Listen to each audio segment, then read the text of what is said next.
Every morning I remember you. ಎಲ್ಲರಿಗೂ ಗೀಕ್ ಕನ್ನಡಕ್ಕೆ ಸ್ವಾಗತ. ಈ ಒಂದು ವಿಡಿಯೋದಲ್ಲಿ ನಿಮಗೆ ಈ ಕ್ರೋಮ್ ಕಸ್ಟಮೈಸ್ ಬಗ್ಗೆ ಹೇಳ್ಕೊಡ್ತೀನಿ. ಮೊದಲನೇ ಕಸ್ಟಮೈಸ್ ಏನಪ್ಪ ಅಂದರೆ ಈ ಸರ್ಚ್ ಬಾರನ್ನು ಯಾವ ರೀತಿ ಬಾಟಮ್ಗೆ ತರೋದು ಅಂತ. ಸೊ ನೀವು ಏನಕ್ಕೆ ತರಬೇಕು ಅಂತ ಕೇಳ್ಬೋದು. ಈಗ ನಿಮ್ಮದು ದೊಡ್ಡ ಡಿಸ್ಪ್ಲೇ ಫೋನ್ ಇರುತ್ತೆ, ಅದನ್ನು ನೀವು ಫಿಂಗರಿಂದ ಮೂವ್ ಮಾಡಿ ಅಲ್ಲಿ ಸರ್ಚ್ ಮಾಡೋದು ಕಷ್ಟ ಆಗುತ್ತೆ. ಸೊ ಇದು ಸರ್ಚ್ ಬಾರ್ ಕೆಳಗಿದ್ರೆ ಈಸಿಯಾಗಿ ನೀವು ಅಲ್ಲಿ ಟೈಪ್ ಮಾಡಿ ಸರ್ಚ್ ಮಾಡ್ಬೋದು. ತುಂಬ ಯೂನಿಕ್ ಆಗಿದೆ ಫೀಚರು. ಮತ್ತು ಇನ್ನೇನಪ್ಪ ಅಂದರೆ ನಿಮ್ಮ ಫ್ರೆಂಡ್ ಯೂಸ್ ಮಾಡೋಕ್ಕಿಂತ ನೀವು ಯೂಸ್ ಮಾಡೋದು ಈ ಥರ ಬಾಟಮಲ್ಲಿ ಯೂಸ್ ಮಾಡೋದು ತುಂಬ ಯೂನಿಕ್ ಆಗಿರುತ್ತೆ. ನೀವು ಇಂಪ್ರೆಸ್ ಕೂಡ ಮಾಡ್ಬೋದು.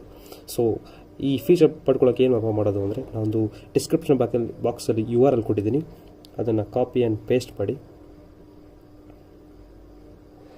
ಅದಾದಮೇಲೆ ನಿಮಗೆ ಈ ಡಿಫಾಲ್ಟ್ ಕ್ರೋಮ್ ಸೆಟ್ಟಿಂಗ್ ಬರುತ್ತೆ, ಅಲ್ಲಿ ನೀವು ಸರ್ಚ್ ಫ್ಲಾಗಲ್ಲಿ ಓಮ್ ಅಂತ ಟೈಪ್ ಮಾಡಿ. ಓಮ್ ಅಂತ ಟೈಪ್ ಮಾಡೋದ್ರಲ್ಲಿ ಮೊದಲನೇ ಆಪ್ಷನ್ ಬರುತ್ತೆ ಇಲ್ಲಿ ಕ್ರೋಮ್ ಓಮ್ ಅಂತ. ಅದನ್ನು ನೀವು ಬೈ ಡಿಫಾಲ್ಟ್ ಆಗಿ ಅದು ಡಿಫಾಲ್ಟ್ ಇರುತ್ತೆ, ಅದನ್ನು ನೀವು ಎನೇಬಲ್ ಮಾಡಿ. ಎನೇಬಲ್ ಮಾಡಾದ್ಮೇಲೆ ಅದು ನಿಮ್ಮ ರೀಲಾಂಚ್ ಅಂತ ಕೇಳುತ್ತೆ, ರೀಲಾಂಚ್ ಮಾಡಿ. ಸೊ ರೀಲಾಂಚ್ ಮಾಡಾದ್ಮೇಲೆ ಆಪ್ಷನ್ ಬಂದಿಲ್ಲ ಅಂದರೆ ರೀಸೆಂಟಿಂದ ಮೂವ್ ಮಾಡಿ. ಅದಾದಮೇಲೆ ಪುನಃ ಓಪನ್ ಮಾಡಿ. ನಿಮಗೆ ಕಾಣಿಸ್ತಿದೆ ನೋಡಿ, ಇಲ್ಲಿ ಡಿಫಾಲ್ಟ್ ಇದು ಬಾಟಮ್ ಸರ್ಚ್ ಬಾರಲ್ಲಿ ಬಂದಿದೆ ನೋಡಿ. ಈಸಿಯಾಗಿ ನೀವು ಟೈಪ್ ಮಾಡೋದು ಯಾವುದೇ ಕೂಡ ನೀವು ತುಂಬ ಹೆಲ್ಪ್ಫುಲ್ ಆಗಿದೆ. ಎರಡನೇ ಕಸ್ಟಮೈಸ್ ಏನಪ್ಪ ಅಂದರೆ ಈಗ ಈ ಕ್ರೋಮ್ ಯೂಸ್ ಮಾಡ್ಕೊಂಡು ಯಾವ ರೀತಿ ನೀವು ಯೂಟ್ಯೂಬ್ನ ಬ್ಯಾಕ್ಗ್ರೌಂಡಲ್ಲಿ ಪ್ಲೇ ಮಾಡ್ಬೋದು ಅಂತ. ಸೊ ಈಗ ನಾನು ಯೂಟ್ಯೂಬ್ಗೆ ಹೋಗ್ತೀನಿ. ನಾನು ಯೂಟ್ಯೂಬಲ್ಲಿ ಸಾಂಗ್ ನಾನು ಆಲ್ರೆಡಿ ಸರ್ಚ್ ಮಾಡಿದ್ದೀನಿ. ಸೊ ಯಾವ ರೀತಿ ಬ್ಯಾಕ್ಗ್ರೌಂಡಲ್ಲಿ ಪ್ಲೇ ಮಾಡೋದು ಅಂತ.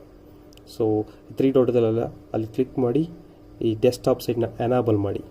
ಮಾಡಾದಮೇಲೆ ನಿಮಗೆ ಡೆಸ್ಕ್ಟಾಪ್ ಸೈಡ್ ವ್ಯೂ ಬರುತ್ತೆ ನಿಮ್ಮ ಮೊಬೈಲಲ್ಲಿ.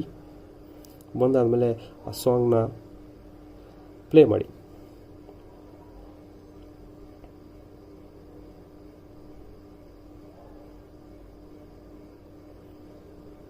ಪ್ಲೇ ಆಗ್ತಿದೆ ಸಾಂಗು.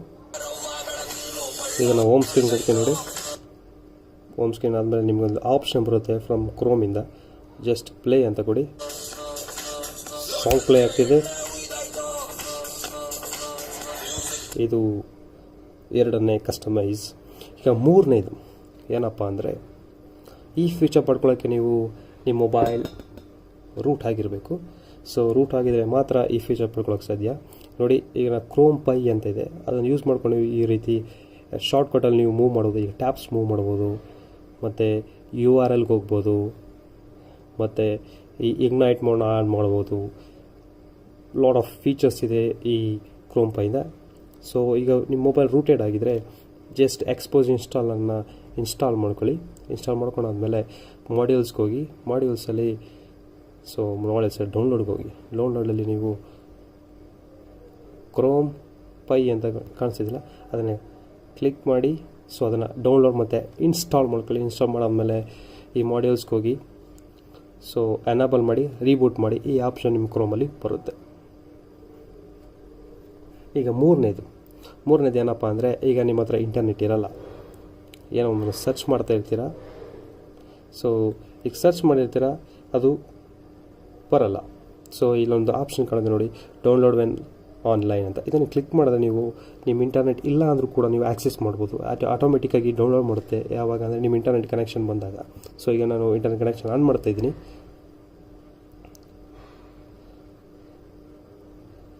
ನೋಡ್ಬೋದು, ಆಟೋಮೆಟಿಕ್ಕಾಗಿ ಡೌನ್ಲೋಡ್ ಸ್ಟಾರ್ಟ್ ಆಗಿದೆ. ಡೌನ್ಲೋಡ್ ಆಗ್ತಾಯಿದೆ. ಡೌನ್ಲೋಡ್ ಆಗಿದೆ. ಈಗ ನಾನು ಇಂಟರ್ನೆಟ್ ಆಫ್ ಮಾಡಿದ್ದೀನಿ. ಸೊ ಎಲ್ಲಪ್ಪ ಆಕ್ಸೆಸ್ ಮಾಡೋದು ಅಂದರೆ ಇಲ್ಲಿ ಡೌನ್ಲೋಡ್ ಅಂತ ಸಿಂಬಲ್ ಇದೆ, ಅಲ್ಲಿಗೆ ಹೋಗಿ ಪುನಃ ಅಲ್ಲಿ ಸರ್ಚ್ ಅದನ್ನು ಟೈಪ್ ಮಾಡಿದ್ದೀನಿ. ಅದನ್ನು ಕ್ಲಿಕ್ ಮಾಡಿದ್ರೆ ನೋಡಿ ಅದು ಸೇವ್ ಆಗಿದೆ. ನೀವು ಆಫ್ಲೈನಲ್ಲಿದ್ದಾಗ ಕೂಡ ಇದು ನೀವು ಸೇವ್ ಮಾಡ್ಕೋಬೋದು. ಏನಪ್ಪ ಯೂಸ್ ಅಂದರೆ ಈಗ ನೀವು ಕೆಲವೊಂದು ಬ್ಲಾಗ್ ಓದ್ತಾ ಇರ್ತೀರ, ಸಡನ್ನಾಗಿ ಇಂಟರ್ನೆಟ್ ಕನೆಕ್ಷನ್ ಹೋಗ್ಬಿಡುತ್ತೆ, ಅಥವಾ ನೀವೆಲ್ಲೋ ಇಂಟರ್ನೆಟ್ ಕನೆಕ್ಷನ್ ಇಲ್ಲದ ಜಾಗಕ್ಕೆ ಹೋಗ್ತಾ ಇದ್ದೀರಾ. ಸೊ ಅದನ್ನು ನೀವು ಆಕ್ಸೆಸ್ ಮಾಡೋದು ಹೆಂಗೆ ಅಂದರೆ ಅದನ್ನು ಡೌನ್ಲೋಡ್ ಮಾಡ್ಕೊಂಡು ನೀವು ಆಕ್ಸೆಸ್ ಯಾವಾಗ ಬೇಕಾರೋ ಓದ್ಕೊಬೋದು ನೀವು. ಅದಾದಮೇಲೆ ಈಗ ನೆಕ್ಸ್ಟ್ ಆಪ್ಷನ್ ಏನಪ್ಪ ಅಂದರೆ ಈಗ ಈ ವೆಬ್ಸೈಟ್ಗೆ ನೀವು ವಿಸಿಟ್ ಮಾಡ್ತಾ ಇರ್ತೀರ, ಪುನಃ ನೀವು ಅದನ್ನು ಸರ್ಚ್ ಮಾಡೋ ಬದಲು ಅದನ್ನು ನೀವು ಹೋಮ್ ಸ್ಕ್ರೀನ್ ಯಾವ ರೀತಿ ಆ್ಯಡ್ ಮಾಡ್ಕೊಳ್ಳೋ ಅಂತ ಇಲ್ಲಿ ನಿಮಗೊಂದು ಆಪ್ಷನ್ ಇದೆ, ಆ್ಯಡ್ ಟು ಹೋಮ್ ಸ್ಕ್ರೀನ್ ಅಂತ. ಅದನ್ನು ಸರ್ಚ್ ಕೊಡಿ, ಓಕೆ ಕೊಡಿ. ಕೊಟ್ಟಾದ್ಮೇಲೆ ಕೇಳುತ್ತೆ ಏನಪ್ಪ ನೇಮ್ ಕೊಡೋದು ಅಂತ. ಸೊ ನೇಮೇ ಕೊಡಿ, ಆ್ಯಡ್ ಅಂತ ಕೊಟ್ಟರೆ ನಿಮ್ಗೆ ನೋಡ್ಬೋದು ಅದು ನಿಮ್ಮ ಹೋಮ್ ಸ್ಕ್ರೀನ್ ಅಪಿಯರ್ ಆಗುತ್ತೆ. ಅದನ್ನು ಕ್ಲಿಕ್ ಮಾಡಿದ್ರೆ ಅದು ವೆಬ್ಸೈಟ್ಗೆ ಕರ್ಕೊಂಡು ಹೋಗುತ್ತೆ. ಸೊ ಇದು ನನ್ನ ಟಾಪ್ 5 ಕ್ರೋಮ್ ಟೂಲ್ಸ್. ಸೊ ಈ ವಿಡಿಯೋ ನಿಮ್ಗೆ ಇಷ್ಟ ಆಗಿದರೆ ಲೈಕ್ ಮಾಡಿ, ಸಬ್ಸ್ಕ್ರೈಬ್ ಮಾಡಿ, ಹಾಗೆ ನಿಮ್ಮ ದೋಸ್ತ ಹತ್ರ ಶೇರ್ ಮಾಡಿ. ಅಷ್ಟೇ. Thank you.